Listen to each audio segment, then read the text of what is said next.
ಸಂಬಂಧಪಟ್ಟಂತೆ ಸಚಿನ್ ರಾಥೋಡ್ ಅನ್ನುವಂಥ ವ್ಯಕ್ತಿ ಈಗೇನು ಮೃತನ ತಮ್ಮ ಇದ್ದಾನೆ ಆತನ ಒಂದು ಕಂಪ್ಲೇಂಟನ್ನು ಕೊಟ್ಟಿದ್ದಾನೆ.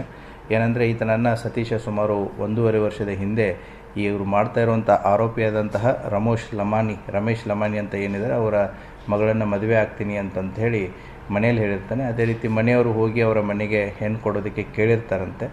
ಸೊ ಅವಾಗ ಅವರ ತಂದೆ ಈಗೇನು ಆರೋಪಿ ಅಂತ ಅವರು ಹೇಳ್ತಾ ಇದ್ದಾರೆ ರಮೇಶ್ ಲಮಾನಿ ಈತ ಮಗಳನ್ನು ಕೊಡೋದಕ್ಕೆ ಒಪ್ಪಿರಲ್ಲ.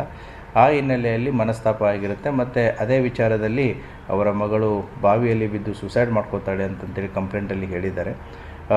ಆ ಹುಡುಗಿ ಮೊನ್ನೆಗೆ ತೀರ್ಕೊಂಡು 1 ವರ್ಷ ಆಯಿತು.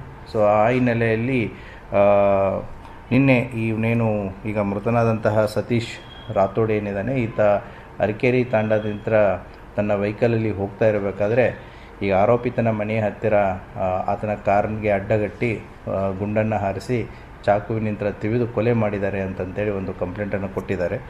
ಆ ಹಿನ್ನೆಲೆಯಲ್ಲಿ ನಾವು ಆರೋಪಿತನನ್ನು ಪರಿಶೀಲಿಸಿದಾಗ ಕೂಡ ಆತನಿಗೂ ಕೂಡ ಬಾಡಿಯಲ್ಲಿ ಇಂಜುರಿ ಆಗಿದೆ, ಕಿವಿಗೆ ಇಂಜುರಿ ಆಗಿದೆ, ಸ್ಟ್ಯಾಬ್ ಇಂಜುರೀಸ್ ಇದೆ. ಆತನನ್ನು ಯಶೋಧರ ಹಾಸ್ಪಿಟಲ್ದಲ್ಲಿ ಈಗ ಅವನಿಗೆ ಸರಿಯಾದಂಥ ಚಿಕಿತ್ಸೆ ಆಗಿ ಆತನ ಕಂಡೀಷನ್ನು ಕೂಡ ಸ್ಟೇಬಲ್ ಆಗಿದೆ. ಸೊ ಫರ್ದರ್ ಹೇಳಿಕೆಗಳನ್ನು ನಾವು ದಾಖಲಿಸಿಕೊಳ್ಳೋದಿದೆ. ಸೊ ಎಲ್ಲ ಆಯಾಮಗಳಲ್ಲಿಯೂ ಕೂಡ ಇದರ ತನಿಖೆ ನಡೀತಾ ಇದೆ. ಸೊ ಅಲ್ಲಿ ಪಿಸ್ತೂಲು ಮತ್ತು ಚಾಕು ಅದು ದೊರಕಿದೆ ಸೀನ್ ಆಫ್ ಕ್ರೈಮಲ್ಲಿ. ಮೃತನ ಶವವನ್ನು ಈಗಾಗಲೇ ಪೋಸ್ಟ್ ಮಾರ್ಟಮ್ ಮಾಡಲಾಗಿ ಅವರ ವಾರಸುದಾರರಿಗೆ ಕೂಡ ಹಸ್ತಾಂತರಿಸಲಾಗಿದೆ.